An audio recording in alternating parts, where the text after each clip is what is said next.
কবরস্থানে যান তো, একটু যাবেন, একটু গেলে আখিরাতের কথাটা স্মরণ হবে।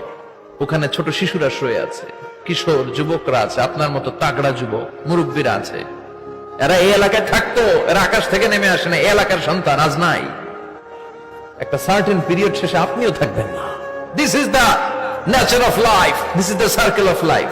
ছোট্ট শিশু হয়ে এসেছিলেন, শৈশব, কৈশোর, যৌবন, প্রৌঢ়ত্ব।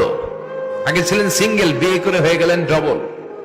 এরপরে আল্লাহ আপনাকে একটা মেয়ে দিল, এরপরে মেয়েকে বিয়ে দিয়ে শ্বশুর হলেন, এরপরে ওই মেয়ের ঘরে সন্তান হতে নানা হলেন। আর কতদিন? অনেক দিন হলো তো, অনেক লম্বা সময় পেয়েছেন আপনি।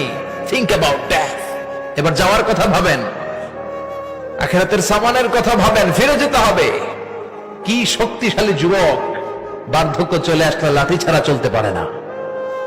কুচকুচে কালো দাড়ি সাদা হয়ে যায়, দাড়ির শুভ্রতা, বয়সের ভার, রং ধরা যৌবন জং ধরে শেষ, ঠিক কিনা?